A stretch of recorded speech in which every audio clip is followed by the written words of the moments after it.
Hi, my name is Bryant. I'm here in Los Angeles. I'm part of Mosaic, the church here. Also a part of the Origins Project, a group of people passionate about Jesus, humanity, and innovation. You know, one of the things I'm most passionate about is advocating for the rights of those who do not yet believe. My hope is that churches and communities around our country and around the world would allow people who do not yet have faith to have a chance to belong before they have to believe. Now, I'm not talking about being a member of the body of Christ. That only happens when we actually enter into that relationship with Jesus. What I'm talking about is that we allow people who do not have a relationship with Jesus into our lives, into our communities, into our small groups, into our gatherings. That just like in the scriptures, and the Corinthians would say that there's an unbeliever in their midst. And I wonder if we're investing in people who might believe differently than us, or make decisions differently than us, or even look differently than us. Part of the challenge is, I think sometimes we see the church as a place to meet our needs as Christians. And at Mosaic, Erwin McManus, our lead pastor, says it like this: the church is not here to meet our needs. We are the church, here to meet the needs of the world. And if we consider that what we're doing on Sundays, if we're thinking, well, we're just trying to equip our people to go out and reach others, right now it takes about 85 Christians to reach one non-believer. Now, really, if we're honest, 84 of those 85 probably aren't even trying. And what happens is we come to a Sunday gathering, and the pastor speaks in a way that only those of us who have a relationship with Jesus understand, and it feels exclusive. In fact, we refer to people without faith as outsiders, when we should allow them into our lives and allow them to experience the presence of God, and then discover that He loves them and His name is Jesus. And so if we can create places where people are allowed to connect to our community, eventually they will choose that Jesus is the one to whom they should follow. And all along the way, we should realize that we should never impose our values on other people. That we should not expect people who do not have the Spirit of God to live as if they do. But instead, trust that the Spirit of God can actually change people's lives after someone surrenders their life to Him. It's almost as if in Matthew 4:19, we believe that Jesus looked out at these guys who would become His disciples and said, "Come, follow me, and I'll take you into heaven."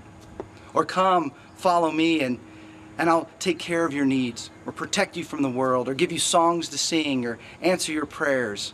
He didn't say any of those things. In Matthew 4:19, He says, "Come, follow me, and I will make you fishers of men." Come and follow me and be a part of changing the lives of other people. His invitation is not for what we can get, but for what we can give. And we need to trust that when Jesus said in Matthew 10:39 that if we lose our life for His sake, that's when we find our life. Sometimes I think we're too concerned or worried about allowing people to belong before they believe. I mean, won't they start to affect our kids, or won't they start to infiltrate the church?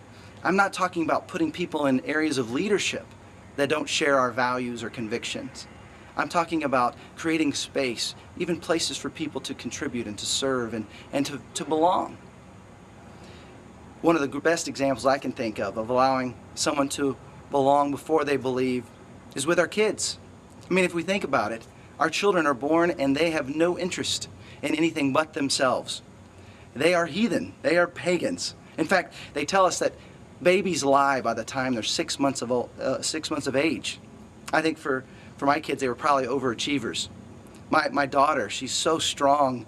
And this little girl, she's growing up, and we just feel she's going to be the next Billy Graham or a dictator of a small country. It's going to be one or the other. And when she was 3, I asked her, said, "Trevi, when you grow up, do you want to be a leader?" She looked at me and she said, "I'm already a leader." And then when she was 4, I said, "Trevi, when you grow up, do you want to be president of the United States?" She looked at me and she said, "Yes, I want to be on the dollar." And when she was 4, that same summer, my son Caleb decided to follow Jesus, and he was baptized. So I asked Trevi, I said, "Trevi, would you like to follow Jesus?" She looked at me and she said, "I already told Jesus I would be his leader." Now, that's not the answer I was hoping for.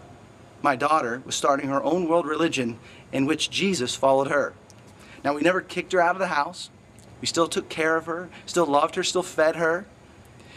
And then eventually, in the midst of having hard conversations and a loving environment, she did decide to follow Jesus.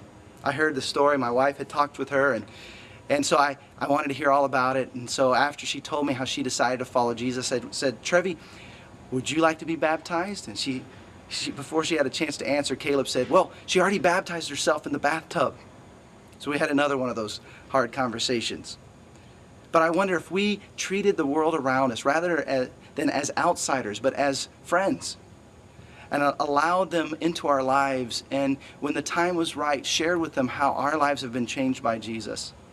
And it's in the context of them experiencing the presence of God and serving among the poor with us, or sharing their life with us through small group, or through any sort of ministry or event.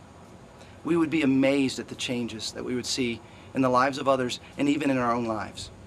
I wonder, who are the people that you and I are personally investing in as friends, neighbors, co-workers, even people from our family that are disconnected from God, that we can love and serve. If you want to be a part of a discussion of how to connect more people to Jesus in your context, join us at origins project.org or ericbryant.org. Thanks. God bless.